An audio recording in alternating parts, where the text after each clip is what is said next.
Students, मैं doctor Ranjana Garg, government PG college Dausa. मैं आपको थर्ड ईयर आर्ट्स पढ़ा रही हूँ। थर्ड ईयर आर्ट्स का प्रमुख पश्चिमी राजनीतिक विचार करा रही हूँ। उसी कड़ी में मैं जेरेमी बेंथम करा रही हूँ। जेरेमी बेंथम में मैंने उपयोगितावाद आपको समझाया और बेंथम के अन्य विचारों में उसके प्राकृतिक कानून और प्राकृतिक अधिकार, उसकी स्वतंत्रता, उसकी शासन पद्धति आदि मैंने आपको समझाने का प्रयास किया। अब इसी ऑनलाइन कक्षा के माध्यम से मैं आपको आज उसकी कानून तथा न्याय व्यवस्था कराऊंगी।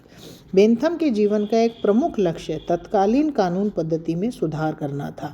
वह राजनीतिक दार्शनिक से भी अधिक महत्वपूर्ण रूप में कानूनी सुधारक था, जिसका उद्देश्य संवैधानिक पद्धति, सैद्धांतिक पद्धति तथा उपयोगितावाद के सिद्धांत के आधार पर कानून के क्षेत्र में उन पुरानी धारणाओं और अंधविश्वासों को दूर करना था जो प्रकृति के मार्ग में बाधक तथा जनसाधारण के कष्टों के लिए उत्तरदायी थे।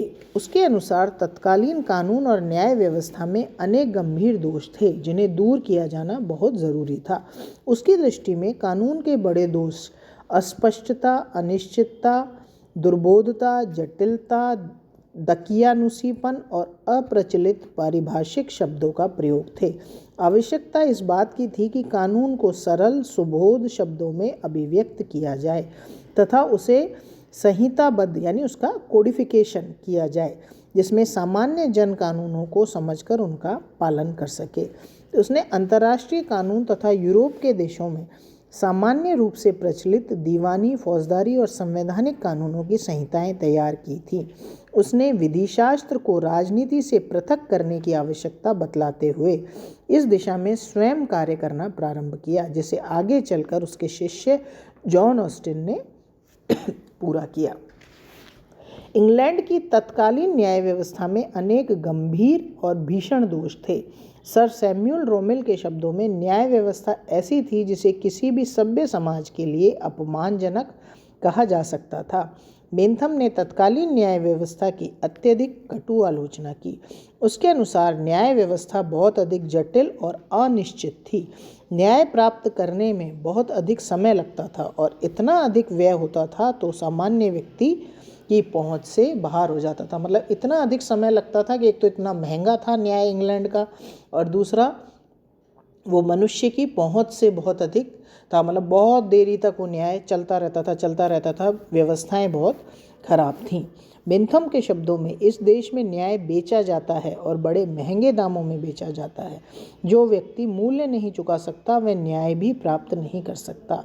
वह जजों को व्यवसायियों के तौर पर जज एंड कॉरपोरेशन कहा करता था। जज एंड कॉरपोरेशन मतलब इतने बड़े व्यवसायी थे जज। उनका विचार था कि ये जज उन व्यक्तियों से निश्चित रूप से अधिक दुष्ट होते थे जिन्हें भयंकर अपराधी कहकर उनके द्वारा मृत्युदंड दिया जाता था। और उसका विचार था कि हमारे कानून जजों और जजों के लाभ के लिए ही बनाए जाते हैं। मतलब वो न्याय व्यवस्था से, कानून से बहुत ज़्यादा अधिक दुखी था।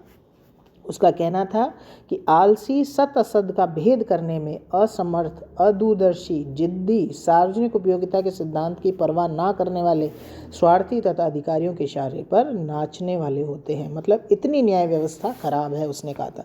उसने न्याय के क्षेत्र में कुछ सुधार भी बताए। क्या थे वो? उसने जजों की निरंकुशता पर रोक लगाने के लिए जूरी प्रथा का समर्थन किया। वह इस बात के पक्ष में था कि विवादों का निर्णय अनेक जजों के स्थान पर एक जज के द्वारा ही किया जाना चाहिए। एक जज द्वारा निर्णय देने पर ही जज में उत्तरदायित्व की भावना का संचार हो सकता है और न्याय के सम्मान की रक्षा की जा सकती है। इस संबंध में महत्वपूर्ण बात यह है कि उसके द्वारा समर्थित सभी वैधानिक सुधार अब तक अपनाए जा चुके हैं। न्यायिक सुधार के इतिहास में उसका स्थान बहुत ऊंचा है। सर हेनरी मैन ने इस संबंध में कहा है, मैं बेंथम के समय से लेकर अब तक होने वाले ऐसे किसी वैधानिक सुधार को नहीं जानता जिसका स्रोत उसका प्रभाव ना हो। मतलब उसके प्रभाव से ही सारे न्यायिक सुधार हुए। मतलब इंग्लैंड की न्याय व्यवस्था से वो सहमत नहीं था, इसलिए उसने जूरी प्रथा और इन सभी जो निरंकुशतावादी जजों के सिद्धांत थे, सिद्धांत मीन्स उनको जो अधिकार दिए गए थे, वह उनका विरोधी था और उसने उनके सुधार भी सुझाए। Thank you.